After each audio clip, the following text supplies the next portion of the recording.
mo yung story nun, dahan? Hindi. Tungkol yung sa chikinini. Ang ina mo. Yung pala ginagawa mong kanta. Hindi. Pero, sige nga, dahan-dahan nila. Pero hindi siya about sa iniisip mo chikinini. Kasi, di kasi nakipag-break ako sa ex ko noon kasi nakita ko siya ng hiki.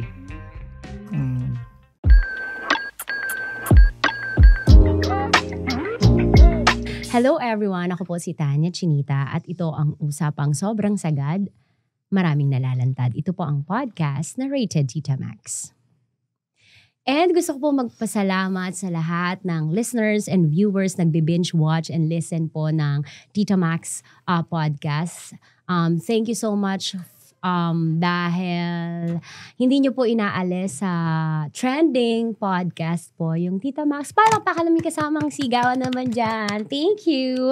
At bilang ganti, syempre magsha-shoutout po tayo ng ating mga listeners and viewers. Hello kay Anna Lorraine. Hello kay Joshua. Shoutout sa'yo.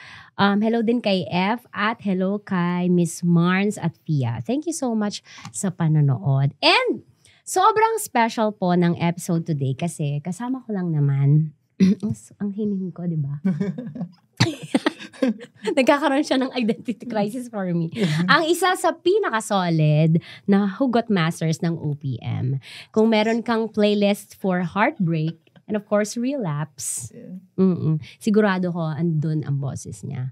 Ladies and gentlemen, please welcome the guwapo and napaka-talented na frontman ng December Avenue. At proud ako sabihin, I am his number one fan, Ronzel Bautista. Oh my God! Hello. Hello, Tito Z! Yes. Thank you so much for having me here. Oh. No, thank you. Alam ko yung schedule mo. So, nag-chat kami. Sabi niya, mo yung schedule ko. Oo nga. Salamat sa pagsingit sa akin. Of course, kasi yun nga, sabi ko kanina, diba? It's my way of giving back dahil lagi mong, pag rumarampa ka dun sa stairs, nakita mo ba yung stairs? Oo, yun nga yung una ko tanong kay ex. Sabi ko, ito pala yung stairs na ano. Oo, so thank you for sharing December Avenue's music and pati sa Love Radio. Yeah. So, hindi ka nawawala sa top 10 namin para sabihin ko yung two songs nyo. Which is Ahon and Saksi ang Langit. Etong Saksi ang Langit, for the longest time, mula sa kasal ni Zainab na sa top 10 na kayo namin. Talaga. Oo, diba? Din yun lalong Yes, kasi yung song na yun, released na yun 2 years ago, noong 2020, end of 2023. So, since friend ko kasi super close friend ko kasi si Ray. So, isa sa mga BFF ko yan. Really ba? Yeah. Pero, siya yung may idol sa akin, hindi ko siya idol. Tapos yan, hanggang sa na-meet ko si Zainab, naging friends na rin kami, and then, sila naman talaga namili nung song. Hindi ko yun pinush sa kanila, baka iniisipin ng mga tao na, gamitin nyo to pang para ma-promote. No. And also, going back doon sa sinasabi mo na rampa ko, Saksi ang Langit, naalala mo ba yun yung first natin song kung ba tayo naging connected? Yeah, kasi digitally. Kasi shinare ko yun eh. Correct. Shinare ko eh. Nito, ako lang share. Sabi ko, okay. So, pero napansin ko naman kasi, 'di ba, pag ginagawa mo 'yun, gumagamit ka talaga ng mga OPM bands na mga songs, 'di ba? So, na-tsempo ko lang nakita ko yung saka marami nagtatag sa akin. Correct. Syempre yung mga pamangkin ko tonto pag nakikita ka, 'di ba? Z. So, ginagawa ko to para sa inyo, para sa mga pamangkin ko. Correct. And also kasi kaya ako hindi ko naman kasi ginagawang OST ng OOTD ko yung isang video ko. Unless favorite ko siya. Okay. So, papakita ko sa'yo. Of course, hindi ko to ginawa today, ha? So, I have... May mga bahala. I have my, saved playlist. December Avenue playlist. Wow, thank you. Ayan. Yeah, I have. And broken also, ka ba? Hindi naman. Kaya actually, ako yung mag-i-interview sa'yo eh. Sige. Bali, eto nga.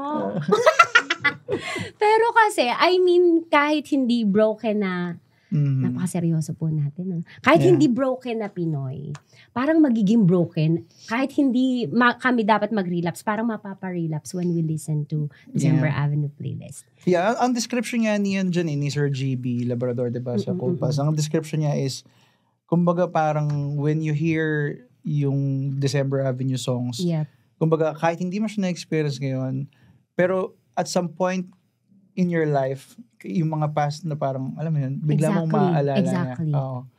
Kasi parang, parang, 'di ba? Sino ba sa atin dito hindi nagmahal before? 'Di ba? Sino ba hindi nasaktan, 'di ba? Tama. Yeah, and I think parang kada season ng buhay namin may theme song ka for us. Dapat eh. Ganun, no? Oo. Ano ba 'yon? Intentional? Actually, hindi naman siya, I mean, part of it is intentional because kumbaga yung language ng December Avenue is about love. So, kumbaga parang as much as possible gusto kong itackle lahat ng kind of love, hindi lang sa magjowa, 'di ba? It could, halimbawa sa Saksiyang Langit, 'di ba yung music video noon is about the father and daughter love yun eh. Yung music video. Really? Yeah, oh my God. Naku, panoorin mo, promise. Kung hindi ka maiyak dun sa music video, wala kang puso. Promise. Because more on listening while driving. Yeah, sige. But if you have time, watch the music video of Saksiyang Langit. Yeah, so, ayan. Yeah. So, elementary ka palang makata ka na. Since ikaw ang sumusulat ng kanta mo. Yeah. Hindi kasi, nung elementary ako, nahilig na ako sa music talaga. Mahilig talaga ako sa music. And then, nahilig ako mag-gitara. So, grade 4, nag-start ako grade 4, nag-aaral na ako mag-gitara. Pero ang goal ko lang nun is para makuha ko yung mga chicks dun sa school. Basic naman. Totoo. Guwapo eh. Totoo. Correct. I mean, so anong una mong inaaral sa song hits pa ba to? O hindi naman? Song hits pa. Song okay. hits pa syempre. Nabot na ako song hits. Tapos, yan, mga basic chords, ganyan. Tapos, uso pa nga yung landline ng before eh. So, tatawagan ko yung mga prospect ko. Tapos, kanta ko. Gusto mo makarinig ng, gusto mo kanta ko over the phone. Napafall naman ang kaklase mo. Oo. Shit. Sabi ko nga, alam mo, so, to be honest, kung bagets ako, mahirap hindi ma-fall sa isang Ronzel Bautista. Diba? Kaya nga kaya ang hirap. Charot! Hindi totoo. Pag musically inclined, babae, lalaki, madaling makakapture ng heart ng tao. So, yeah. I mean, kahit sino naman, I think, siguro pag... Hindi. Bias tayo sa musician. Bias. Tapos ikaw, you can play and you can sing. Yeah. Diba? And you can create songs. Yeah. Blessed lang din. Totoo. Amen. Yeah. So, kung hindi ka graduate ng Conservatory of Music, ano kayang option mo na course? Ibang option? Actually, drop out ako eh. I mean, yeah. So, sa mga kids na mga nakikinig at nanonood. True. Go. Kung gusto nyo maging successful, mag-drop out. Joke lang. Hindi. I mean, isa yun sa mga ko talaga, regrets. Anong year ka na drop out? Hindi ko masabi kasi ang dahil kong back subjects eh. Pero mga third year ako. Malapit na, Tito Z. Hindi pa malapit yan. When it comes sa music kasi, ang dami mong pagdadaanan eh. Kasi, di ba, nakafocus ka sa instrument and meron ka mga recital na tinatawag ganyan. So, maraming... May pa-concert ka pag graduate ka na. Pero kasi, na-realize ko din na, it's very different sa conservatory because it's classical music. Pero, yung career ko is pop music, di ba? So, it's two different worlds na parang, okay, since I'm doing pop music, nagbabanda ako, then parang, di ba, I'll just dive right in dun sa sa career ko na yun, diba? So at least I have the fundamentals, the knowledge. Totoo. Correct. Yun lang yung yung blessing na meron ako. Pero yeah. And the mga theory kailangan din no. Yeah, a little bit, yeah, of course. Kasi para in order for you to understand ko paano bang ginagawa to. Yeah. Correct. Yeah. Yan lang. Pero anong option mo course? Halimbawa? Anong option kong course? Kung hindi, ever since kasi gusto ko maging piloto. Oo. Yaman nyo talaga, no? Hindi. Kaya nga hindi natuloy. Pero alam ba, before, I mean, nung nag-start kasi yung December of 2008, syempre hindi naman, I mean, alam mo naman yung yung eksena dito sa atin, diba? Especially if you're in the underground band scene. Saka, di ba, yung parang stereotype ng mga parents natin, sabi, walang pera sa music, ba't ka? Walang future. Diba, walang Banda-banda lang. Yeah. Well, in some way, medyo may katotohanan siya because you have to really invest your time, your finances. Kasi kami, nag-start kami, mga college students. So, if we have a gig, magbabayad pa kami ng sarili naming, alam mo yun, ng pamasahe. Tapos yung mga ticket selling, di ba, bibigyan kami ng tickets. Wala namang bibili ng tickets namin because hindi naman kami kilala. So we have to pay for the tickets in order for us to be able to play dun sa isang venue. So malaking talaga siya, malaking dagok, kumbaga. So yeah.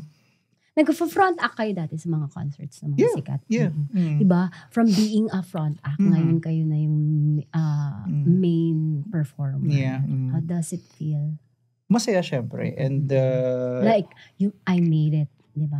History. Dati we were part of yung management ng Urban Dub. Yung Sonic Boom. Yeah. So, yun. So, yung circle nila na yun, yung mga Cebuano musicians na sobrang gagaling. Yan, yung Urban Dub, Fast Pitch.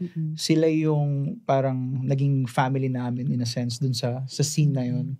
Tapos kami yung laging nagpa-front pagka may mga so parang senior nyo sila, no? Senior namin talaga sila. Senior namin talaga sila. Kasi feeling ko kayo na yung senior ever since. Anyways, anong first song mo na nasulat? First, like hindi ka pa December Avenue. Merong like tinatabi mo to. Tapos sige. Meron pero marami ako nasulat ng mga song. Nakalimutan ko na Oo Yung hindi mo nakakalimutan na feeling mo, yung first song na na-compose mo, na nagamit mo today. Yung Dahan. Oo. Yun yung first song na naaral ko sa inyo. Narinig ko yan sa anak ko. Totoo? Oo. Dahan. Sabi ko, nakang niyan. Talaga? Tapos, ayun, Dahan. Pero alam mo yung story nun, Dahan? Hindi. Tungkol yung sa chikinini. Yung ina mo? Yung pala ginagawa mong kanta? Hindi. Pero, sige nga, dahan. Pero hindi siya about sa iniisip mo chikinini. Kasi, dahan mo. Hindi. Kasi nakipag-break ako sa ex ko noon. Kasi nakita ko siya ng hiki. So, meron kang cheating, trauma? Yeah. Dati, yeah. Ay, yung college? High school to college. Yeah, high school to college. Si ate girl naman, nag-iiwan naman ng bakas. Oo. Kaya ramdam ko yung mga, yung pain na talaga. And I know how it feels like to be hurt like that. So, Dahan. And hayaan mo na nakagawa ka na naman ng maraming pera sa Dahan. So, Tito Z, merong Tita Max confession time. Pinatawag dito sa Tita Max. So, may sumulat sa'yo at gustong humingi ng payo. Okay, sige. Actually, ginagawa ko yung madalas doon sa channel ko sa IG. Totoo? Oo. Okay, eto. Okay, sige. Tingnan natin ito. Hello po, Tito Z. By the way, Tito Z kasi, tita kasi tawag niya sa akin. So, Tito Z. Tito Z rin talaga. Tito Z ba? Yung tawag sa akin. Tito Z din.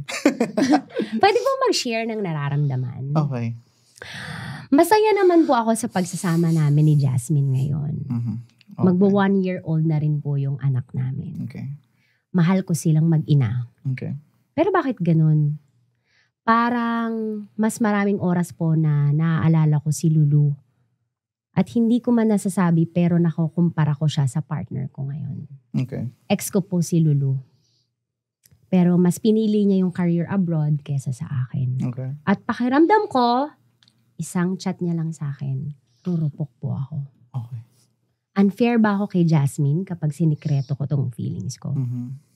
Aamin ba ako sa kanya sa nararamdaman ko? Mahal ko pa ba si Lulu kaya ko siya naiisip? I-chat ko ba si Lulu? Love, Mr. Still Healing.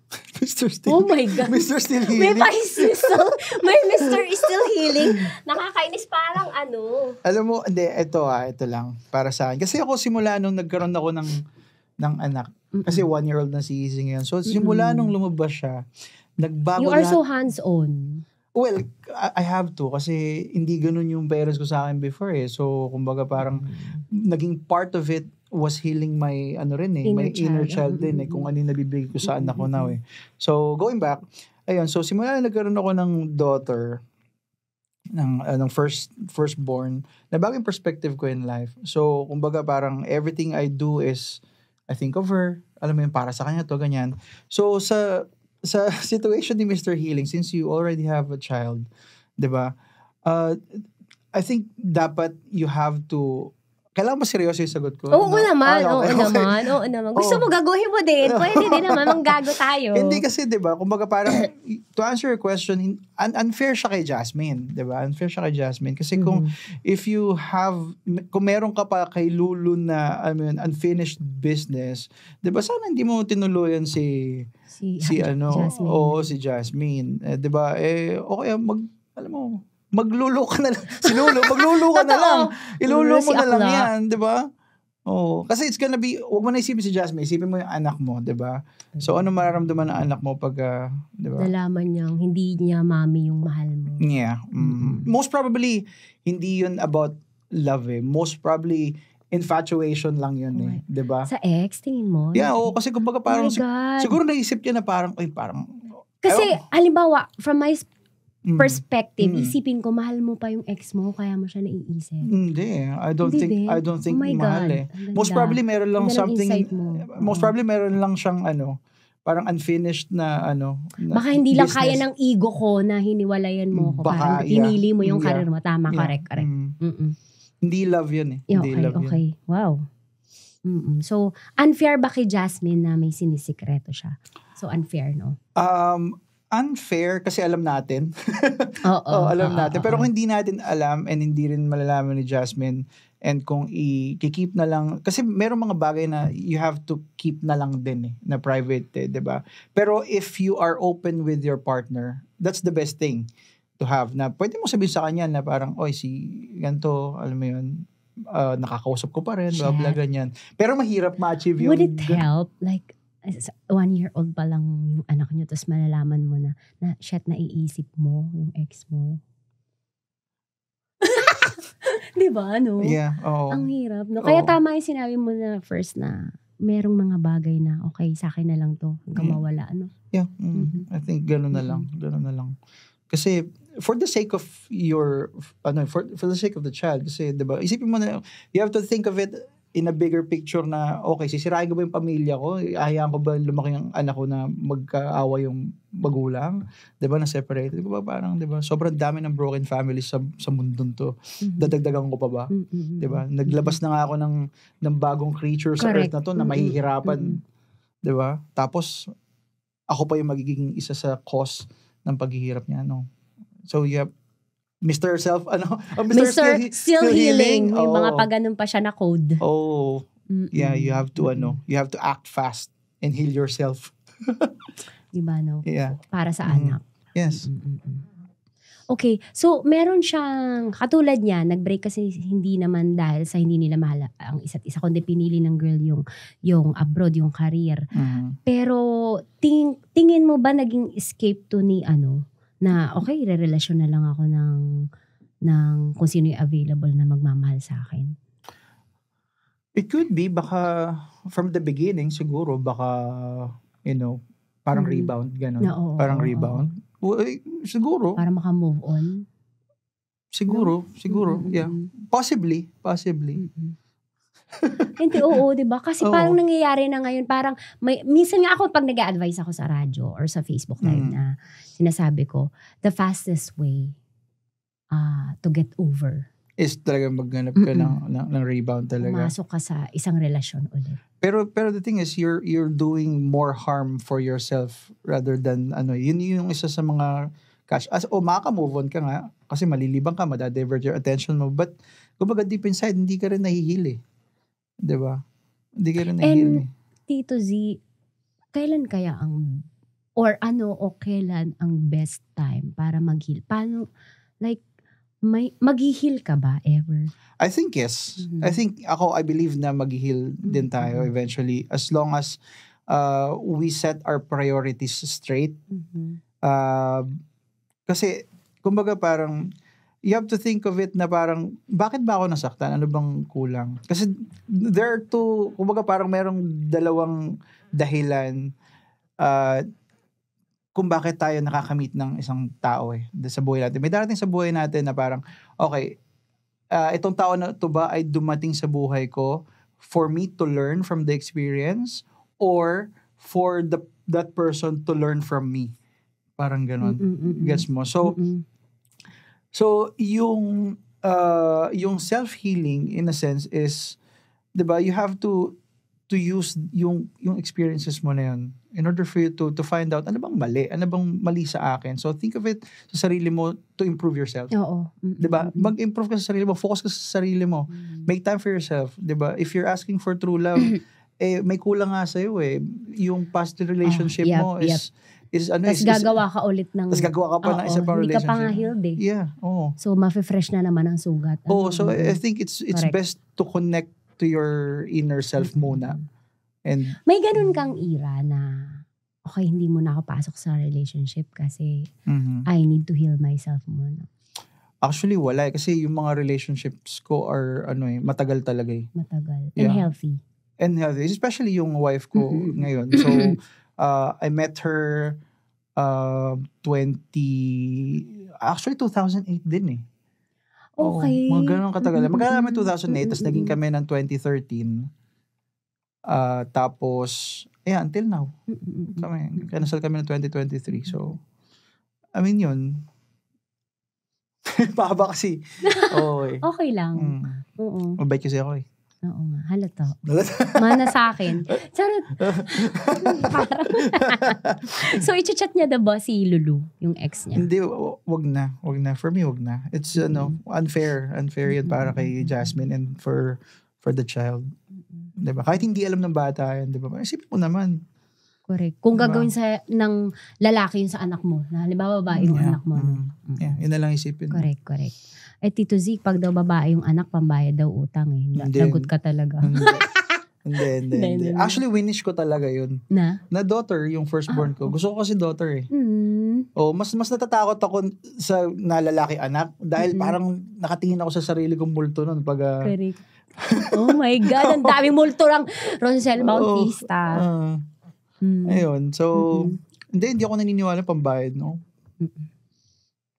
Well, may sarili silang tadhana. May sarili tayong tadhana as parents, no? Yeah, of course. Ilan balak mong anak? Isa lang. Kasi, ang problema ko ay oras. Oras. Ayoko naman na, kumbaga, ngayon, okay na ma-manage namin yung time namin nung wife ko. Na nasisiksik namin talaga na enough time for family time, for work, ganyan. Pero kung magdadagdag pa ng additional, most probably hindi nakakayanin. So, much better na yung attention namin is nandun lang sa isa. So, wala nang lalaki? Ayoko na. Ito ka ba nag-asawa? 30. Kailan ba ako nasal? 23, sabi mo. Noong 23, yeah. So, ilan taon na ba ako? Ewan ko sa'yo, para ka 20, sabi ko, ang bata pala ni Tito Z. Ilan taon na ako? 25? Kasi 23 ka. Oo. 38 na ako. 38 ka na ba? Ganyan talaga yung mga lalaki. Alam mo, naaral ko sa mga tao, lalaki na kapaligid sa akin, mas bata kayo tingnan kasi kami yung mas stress lagi mag-isip sa mga ginagawa nyo. Totoo ba? Grabe Kami yung laging may sleepless nights, no? Kakastok sa inyo ng mga nilalike nyo. Yan, kasi kaka-overthink nyo yan. Oo. Dahil naman sa inyo yun. Diba? Bakit like kang, ano naman kung i-like or ano? Ano ka naman i-share ni Sel Bautista yung video ni Tanya Chinita. Diba? Correct. Sige, bagay kay Mr. Still Healing. Ang inang pangalan mo yan. Okay. Anong song for him ni Zel? Ako'y alipin. Okay, alipin. Huling sandali. Huling sandali? Oo, kasi pagka nalaman ni Jasmine yun, huling sandali mo na talaga. Sa earth. Correct. Sorry, ako. Tanggap mo ko kahit ako. Tanggap mo yung boses ko. Oo naman. Okay, sige. Ano kantay mo? Hindi, ikaw. Okay. Dahil dyan may surprise akong egg shaker. Gusto mo yung Taas to eh. Siyempre, kanta mo yan. Hindi mapigil ang bukso ng aking puso. Covers PH. Sa tuwing ako'y papalapit sa'yo, maaari bang hingin ng iyong kamay? Hawakan mo at huwag mong bitaw. bitawan. At nag-video. Hindi mapigil ang tibok ng aking puso. Ano ba yan? Sa tuwing ako'y nakatingin sa'yo, maaari bang wag kang humiwalay? Kahit sandali man lang. Darating din ang gabing walang pipigil sa akin. Kung hindi ngayon, asa bang maibabalik ang kahapon kahit sandali? Palayain ang pusong di mapigil. Sanay tayong dalawa sa huling pagkakataon na hindi na para sa atin. Bridge. At sa bawat minuto, ako'y di natuto. Ipilit mang iba, ako'y maghihintay sa'yo. Ikaw ang aking kapiling sa huling sandali. Kasalanan ba kung puso natin ang mawawagi? Ayan, so Ayan, para sa'yo, Mr. Healing. yes, kasalanan That ba? song was brought to you by Cel Bautista. Diba? Kasalanan ba kung puso natin ang magwawagi? Ganun talaga minsan pag naglalaban yung puso at isip mo, diba? Pero sino mas dapat sundin? Sa situation ni Mr. Healing, sundan mo yung yung isip mo. Yeah, sundan mo Kasi yung may isip anak mo. ka na. Kasi So may may anak ka na. i-consider ka na sa decision Oh, making. yeah. Kasi unang-una, 'di ba? Nagdesisyon ka na samahan si Jasmine, buntisin pa si Jasmine, at mag-anak kayo. Totoo, parang tanga. 'Di ba? Parang siraulo parang niyan. bobo talaga. 'Di ba? Correct. 'Di ba? Di sana hinabol mo na lang muna si Totoo. Lulu sa Inantay mo. Oo, Mhm. 'di ba? Oy, naglulo ka na lang muna. Naglulo ka. Correct. 'Di ba? Mm-mm. Oh, kasalanan mo 'yan. So ngayon, panindigan mo. Ayan, may team song ka na, Mr. Still Healing. Yes. Okay, yung bulong, Tito Z, para kanino yan? Mga okay. compose? So yung bulong na yan kasi, actually, Top 1 mo yan sa video, okay, Riri? Alin top 1 mo ng December Avenue na song sa video? Bulong? bulong, alipin ng pag-ibig. Alipin. Kasi yung baga parang lumawak yung meaning nung bulong kasi, pero sinulat ko lang talaga siya, parang lang siyang pangligaw na song. Pero eventually, habang sinusulat ko siya, parang nagiging stalker at obsessed na ako dun sa storyline So ganun siya. So parang siyang about obsession. 'Di ba? Nasa bloodline niyo sa family musician. Hindi, ako lang yung Hindi musician ko. sa amin. I mean, marunong sila sa music, pero di masabi. Bakit mataas boses mo? Hindi ko alam Kanino ka nagmana? Sa mama mo, sa papa mo? Siguro sa nanay ko. Pang range mo, pang female, no? Nahihirapan kami sa video, okay, sa totoo lang. Asia, Galit. parang Covers PH. O, go. Asia's Big Bird. Pwede. Gusto mo talaga. Okay. Di masabi ang nararamdaman, di makalapit sa diyan, nanginginig na lang mga kamay na sabik sa piling mo, yung matang walang mintis sa pagtigil ng aking mundo. Ako'y alipin ng pag-ibig mo, handang ibigin ang santulan mo, hanggat ang puso mo'y sa akin lang, hindi ka na mali rin lang. Ikaw ang ilaw sa dilim at ang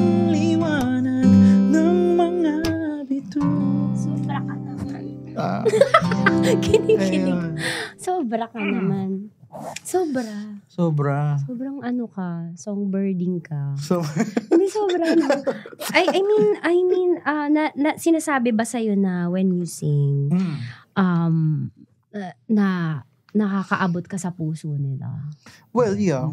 Sabi naman nila. Na kahit hindi ka dapat iiyak, mapapaiyak ka. Ano bang religion mo? Wala ako, Catholic. Catholic. Kasi sa mga Christian churches, parang backstory lang. Sa mga Christian churches kasi parang hawig yung mga genre mo. Okay, sa mga Christian songs. Yep. Parang yung tipahan. Kasi kumbaga parang, yung feeling is the same. Yep. Diba? Yung feeling is the same. Yung parang... orgasmic. In a sense na parang, merong... Parang napapa-amen ako sa dulo eh. Amen. Thank you, Lord. Relapse. Pero ganun, di ba? Pag isipin mo, the greatest love of all, di ba? So, kumbaga parang, it's the same feeling eh. Kaya, yeah. Correct. May hawig siya. Orgasmic, climactic. Correct. Ano ba? Medyo spiritual.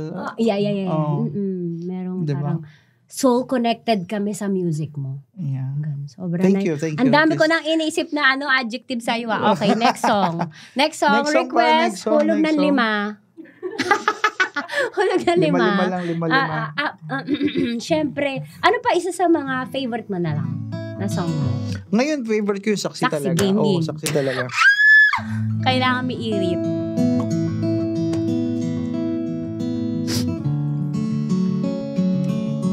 Covers PH. Sariling version ko to Okay, kaya nga eh. Napaka Taylor Swift naman yan. Charot. Pangarap lang habang ika'y pinagmamasdan, nagbibilang ng iyong hakbang hanggang ika'y aking hindi sasayangin ang oras at pag-ibig mo. Mas pipiliin ko ibigay lahat, pati itong aking mundo. Halika't sumayaw sa ilalim ng bituin habang ako'y nakatingin sa'yo. Wala na akong ibang mahihiling. Parang nagpe-Facebook live lang ako. Saksi ang langit sa atin. Huwag kang magtaka kung bakit tayo pinag-isa. Huwag ka nang kabahan. Ito'y hindi panaginip lang. Hindi gumagalaw ang oras sa paligid ko. Pati itong mundo'y tumitigil habang ako'y nasa tabi mo. Halika't sumayaw sa ilalim ng bituin habang ako'y nakadikit sa'yo. Wala na akong ibang mahihiling. Saksi ang langit sa atin. Halika't sumayaw sa ilalim ng bituin habang ako'y nakadikit sa'yo. Wala na akong ibang mahihiling. Saksi ang langit sa atin. Gusto ko yung kinumplit. Yay! Top 3 yan ngayon sa Spotify today. Talaga ba? As we record. Pero for the longest time, nasa top 1 ito. Nasa top 2 lang. Top 2. Hindi namin maano yung number 1 eh. Ayaw gumalaw eh. So, okay. Pero sa amin, di ba? Okay lang, yeah. Pwede ko bang shoutout si Jet Danao, yung drummer namin? Jet, hindi pa kami nagkita ni Jet. Nga, kasi co-writer ko siya doon sa Saksi. Okay. So, ever since ako nagsusulat ng mga songs on December, pero this time, kasama ko si Jet magsulat nun. Yeah. Yeah. So, anong mood nyo? Like, ilang araw nyo sinulat tong Saksian Langit? Tagal din siguro mga 30 minutes. Saan nag-umpisa? Pero yung Saksian Langit, like, anong sentence? Curious lang ako, anong first few words mo na, saan mo pinumpisahan? Yung maganda na question mo kasi tinanong ko din talaga kay Jet, kung sabi ko sa kanya, ang inisip ko personally, gusto kong gumawa ng theme song para sa wedding ko, sa upcoming wedding ko. Pero siya, since hindi naman siya ikakasal, ang iniisip niya yung daughter niya. Okay. So kaya parang pinag-combine namin. So sabi ko sa kanya, Jet, bigyan mo ako ng keyword. Kailangan ko ng isang keyword.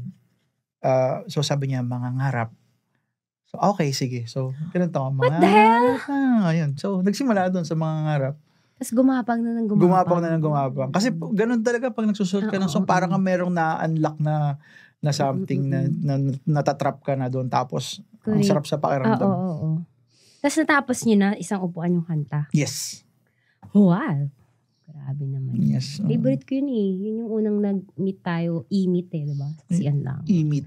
Sabi nila, sexy ang langit daw. Sexy ang langit. Kaya nga Kaya nga, ini-share mo. Yung mga pamangkin ko. Pamangkin mo talaga. Ikaw kasi, talaga, diba? pamangkin mo kasi. Kaya nga Tito si thank you. Ano pa? Last song. Last request. May last song pa. 5 pesos. Sa ngalan ng pag-ibig. I think that's... Pero meron akong tinatag sa'yo na super pang-driving song ko. Anong song? I think that's Drive and Unfamiliar. Talaga? Gusto mo yan? Unfamiliar? Tsaka marami pala. Sabi ko sa'yo, sa ulo ko yung songs mo Yung mga English songs namin, magaganda din. Kaya lang, hindi masyadong pumapatok sa mga diba? Tuloy na naman. Narinig ko na live!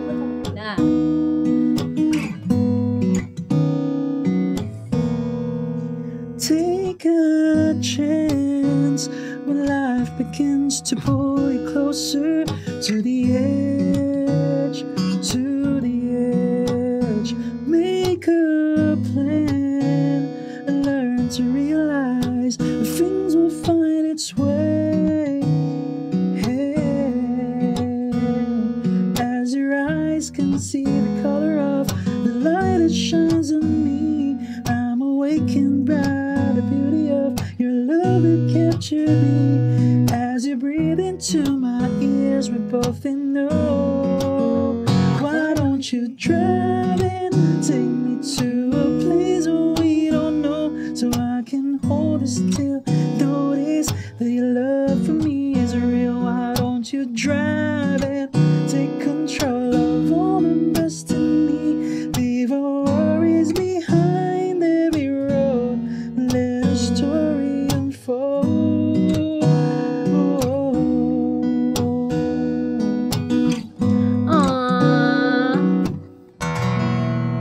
Pwede kang arkilan.